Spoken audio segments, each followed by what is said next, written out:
Hey there and welcome. Ever feel like your shopping cart kind of has a mind of its own? Well, turns out it does, in a way. Today, we're going to pull back the curtain on the secret economic forces that dictate every single thing you buy. Yeah, from your morning chai all the way to that new phone you've been eyeing. All right, let's jump right in with a situation I bet you know all too well. Picture this. You're just casually scrolling through Zomato or Mentra, not looking for anything in particular. Then bam, a flash sale pops up. 50% off for the next 30 minutes only. Next thing you know, you're buying a t-shirt or ordering a pizza that wasn't even on your radar 5 minutes ago. So, what's going on there? Well, the answer to that little puzzle is a really simple but super powerful idea. I mean, this thing runs pretty much every market on the planet. The best way to think about it, it's like a seesaw. It's always trying to balance what something costs on one side and how badly people want it on the other. This is the absolute core of it all. It's called the law of demand, and it's just so simple, right? When one side of that seesaw, the price, goes up, the other side, how much you want it, it goes down.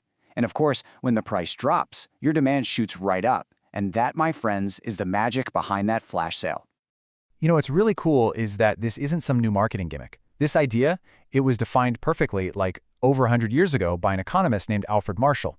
And it's still completely true for almost everything we buy, whether it's a new data pack or tickets for the latest movie. Just look at this table for apples. It makes it super clear. At 6 rupees an apple, maybe you'll buy one. But what if the price drops down to 2 rupees? Suddenly, you're thinking, yeah, I'll take 6. It just makes sense, doesn't it? But trust me, this simple little relationship, it's just the very beginning of a much bigger story. Okay, so let's dig a little deeper here.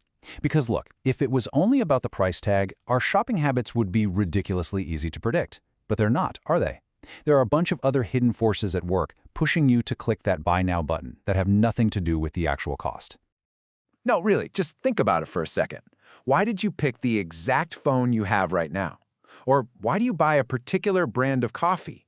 If every single choice was just about finding the absolute lowest price, we'd all be walking around with the same exact stuff. So what else is going on? Okay, so one of the biggest things is the price of, other things. First up, you've got what we call substitutes. These are things you can swap out for each other. So if the price of your go-to coffee brand goes through the roof, you might just start drinking more tea instead, right? The demand for tea goes up because coffee got too pricey. Then you've got the opposite. Complements. These are things that are used together. Think cars and petrol. If cars get super expensive, fewer people are going to buy them. And what happens then? The demand for petrol is probably going to drop too. And then, of course, there's the big one. How much money you actually have. Your income is a major player. Let's say you get a raise or your internship stipend goes up. Your whole spending pattern can change. You start buying more of what we call normal goods. Maybe you finally upgrade your laptop or start eating out at cooler places. But here's the interesting part. You might actually buy less of certain things, what economists call inferior goods. Maybe you stop buying instant noodles because now you can afford something better. So as you get richer, your demand for those things actually goes down. And yeah, the list goes on. I mean, sometimes it's just about your personal taste and habits, plain and simple. What you predict for the future also plays a huge role. Like, if you hear a rumor that the new PlayStation is going to be way cheaper in a few months, you're going to wait, right? And then there's the big picture stuff. If more people move into a city, the demand for pretty much everything, from housing to food, is going to go up. Okay, so we've got the main rule down. Price goes up, demand goes down. And we know all the other little things that can nudge it around. But this is where things get really, really interesting. What if I told you that sometimes that entire rule, that fundamental law of economics, just breaks? Like it gets flipped completely upside down. I know. It sounds nuts, doesn't it? Why would anyone in their right mind buy more of something when the price goes up?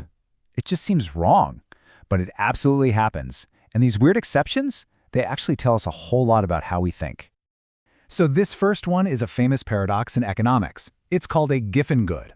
Let's imagine a really poor household. Their diet is mostly a basic staple food, let's say bajra, and maybe a tiny amount of something better, like some vegetables. Now, what happens if the price of the basic bajra goes up?